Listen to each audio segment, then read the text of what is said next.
ये कहानी एक सच्ची घटना पर आधारित है। इरफान, जो आर्थिक रूप से काफ़ी असहाय था, जिसके कारण उसने 20 साल पहले ऑटो रिक्शा चालक बनने का फैसला किया। वो अपने काम से पूरी तरह अवगत था, लेकिन एक हादसे ने उसकी ज़िंदगी ही खत्म करके रख दी। आखिर क्या थी ये कहानी? आइए सुनते हैं। इरफान पूरे दिन की मेहनत करके अपने घर की ओर निकलता है। वो अपने परिवार की पूरी जिम्मेदारी अच्छे से निभाता है। ऑटो रिक्शा पूरे दिन चलाने के बाद वो थक जाता है, लेकिन वो इसके बावजूद बेहद खुश होता है। आज उसकी कमाई अच्छी जो हुई होती है, वो सोचता है कि घर पहुंचते हुए वो रास्ते में कुछ खाने के लिए ले चलेगा, ताकि उसके दोनों बच्चे और उसका पूरा परिवार खुशी से रहे। इरफान अपने परिवार से बहुत ज़्यादा प्यार करता था। वो हर दिन अपने समय से ज़्यादा वक्त ऑटो रिक्शा चलाता था, ताकि किसी भी दिन उसके परिवार वालों को किसी के सामने हाथ फैलाना ना पड़े। आज इरफान को बहुत फ़ोन आ रहे थे। ये सभी फ़ोन उसके घर से ही आ रहे थे। इरफान के बच्चे उसे फ़ोन करके जल्दी आने को कहते, क्योंकि वो अपना जन्मदिन अपने पापा के साथ मनाना चाहते थे। इरफान के बच्चे इरफान को लगातार 2 घंटे से फ़ोन कर रहे थे। इरफान उन्हें हर फ़ोन पर मना कर देता था, क्योंकि वो चाहता था कि थोड़ा सा धन और कमा ले, ताकि शांति से वह अपना जन्मदिन मना सके। रात के करीब 11 बज रहे थे। इस वक्त गांव के लोग नींद की अवस्था में होते हैं। इरफान को अब कोई सवारी नहीं मिल रही थी। इरफान ने सोचा कि अब शायद उसे कोई और ग्राहक नहीं मिलेगा। अब उसकी जेब में भी पूरे दिन के तकरीबन 1200 से 1300 की कमाई हो चुकी थी। अब वो अपने घर की ओर निकल रहा था।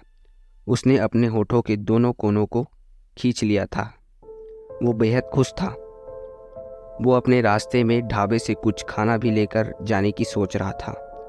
रात के वक्त होने के कारण वो अपनी तेज़ रफ्तार में ऑटो दौड़ा रहा था। ये रास्ता उसके घर की तरफ शॉर्टकट था। वो ऑटो को हवा से बात करा रहा था। तभी अचानक एक तेज़ रोशनी उसके आँख के सामने पड़ी और वो खुद को बचाने के लिए ऑटो के हैंडल को दूसरी ओर किया। अंधेरा होने के कारण उसे ये मालूम नहीं चला कि उसका रास्ता अब बदल चुका है। वो जिस रास्ते पर आया था, ये रास्ते की एक ख़ास बात थी। वह यह थी कि इस रास्ते में इरफान का गहरा संबंध रहा है। 20 साल पहले वो इसी रास्ते से गुजरा था। इरफान को उस रास्ते में घुसते ही अजीब सी आवाज़ सुनाई देती है। उसे अपना वही सफ़र फिर से याद आने लग जाता है। वो इसी दिन 20 साल पहले आया था। रास्ता बेहद सुनसान था। वो आगे जल्दी बढ़ रहा था। तभी अचानक उसके ऑटो के सामने एक लड़की आ गई। लड़की की शक्ल देख इरफान बेहद घबरा गया। इरफान की आंखें बंद हो गई। उसने आंखों को रगड़ा और फिर से आगे की ओर देखा, लेकिन इस बार वो लड़की नहीं थी। उसी वक्त इरफान के कंधे पर उसी लड़की का हाथ आता है। इतनी ठंडी हवा में भी वो पसीने से भीग जाता है। वो लड़की उसे बोलती है, भैया आगे की ओर चलेंगे? इरफान डरते हुए जवाब में ना कह देता है। वो कहता है कि मुझे अपने घर की ओर जाना है। वो लड़की फिर कहती है, मैं आपको आपके घर तक पहुंचा दूंगी। इरफान डरते हुए उसे बैठा लेता है। वो अपना फ़ोन निकालकर अपने घर फ़ोन करने की कोशिश करता है, लेकिन उसके फ़ोन में नेटवर्क नहीं आ रहा होता। लड़की उससे कहती है, यहाँ फ़ोन नहीं चलता। इरफान इस वक्त हद से ज़्यादा घबरा जाता है, जब उसे मालूम पड़ता है कि जो लड़की उसकी ऑटो में बैठी है, उसकी तस्वीर उसके आगे बने शीशे पर नहीं दिख रही होती। इरफान उस लड़की को देखने के लिए पीछे मुड़कर देखता है, तो उसका ऑटो ध्यान से भटक जाता है और उसका ऑटो एक बहुत बड़े पेड़ से टकरा जाता है। इसमें इरफान की मौत हो जाती है। इरफान के घर का माहौल अब बेहद चिंतित रहता है। पूरी रात इरफान की कोई खबर नहीं मिली होती। फ़ोन भी नहीं लग रहा था। इरफान के बच्चे और इरफान की पत्नी बेहद चिंतित रहती है।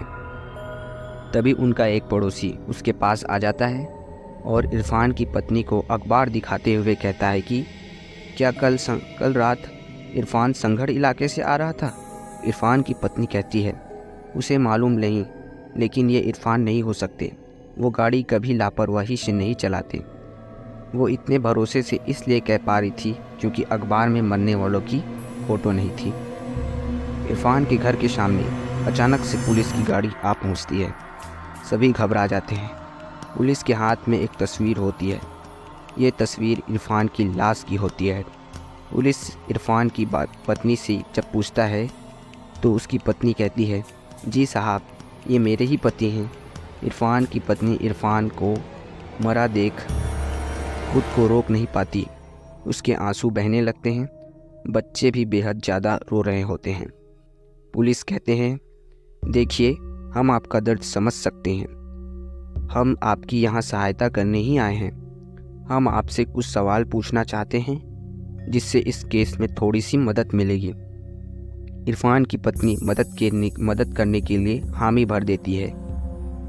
पुलिस कहते हैं, इरफान ऑटो रिक्शा कब से चला रहा था? इरफान की पत्नी कहती है, जी तकरीबन 20 साल हो गए। आज ही अपने जन्मदिन के दिन इन्होंने ऑटो चलाना चालू किया था। पुलिस कहते हैं, अच्छा, ये ऑटो उसके खुद का है? इरफान की पत्नी कहती है, जी, शादी के कुछ महीने बाद इन्होंने ऑटो को अपने नाम पर करवा लिया था। इससे पहले ये ऑटो इनके चाचा जी का था।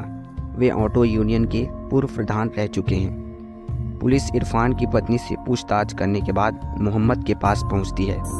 मोहम्मद पूर्व ऑटो यूनियन का प्रधान रहा है और इरफान का चाचा है।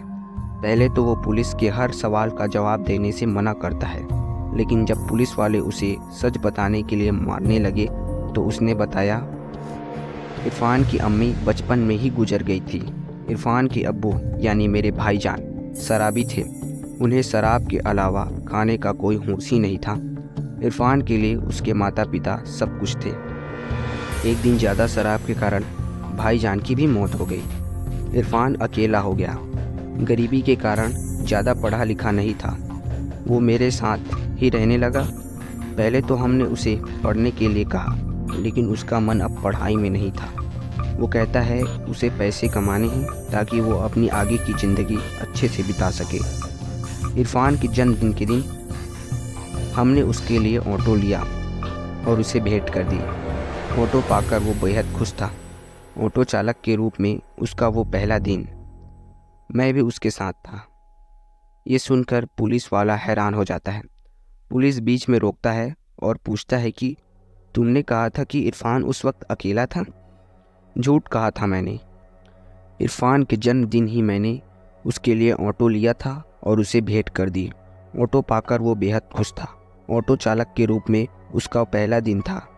मैं भी उसके साथ ही गया था। ये सुनकर पुलिस वाला हैरान हो जाता है। पुलिस बीच में रोकता है और पूछता है कि तुमने तो कहा था कि इरफान उस वक्त अकेला था। वो कहता है, झूठ कहा था मैंने। इरफान का जन्मदिन था तो उसके लिए संघर्ष से एक शराब की बोतल और साथ में कुछ चखने में भुजिया ली। ये रास्ता हर वक्त सुनसान ही रहता है। उस वक्त रात के करीब 10-15 हो रहे थे। हमारे ऑटो को एक लड़की ने रोका। वो बेहद खूबसूरत थी दिखने में। छोटे कपड़े पहने हुए थे। अपने घर जाना चाहती थी, लेकिन मैंने और इरफान ने काफ़ी शराब पी हुई थी। इरफान नशे में बेकाबू हो गया और उसने उस लड़की का रेप कर लिया। वो चीख भी रही थी, लेकिन उस समय उसकी सुनने वाला कोई नहीं था। ये सुनते ही पुलिस वाला आगे के केस को समझ गया। उसने उस लड़के के केस को फिर से खोला और मोहम्मद को फांसी की सज़ा मिली। इरफान को सज़ा तो खुद वो लड़की ही दे चुकी थी। उम्मीद है आपको ये रियल हॉरर स्टोरी पसंद आई होगी। आप ये भी समझ पाए होंगे कि हर व्यक्ति के जीवन में न्याय ज़रूर मिलता है। हालांकि कई बार न्याय मिलने में काफ़ी समय बीत जाता है, लेकिन जब ये न्याय मिलता है तो पूरी दुनिया मात्र देखती रह जाती है। तो अगर आपको ये कहानी पसंद आई तो प्लीज़ इस वीडियो को लाइक और चैनल को सब्सक्राइब करना ना भूलें। धन्यवाद।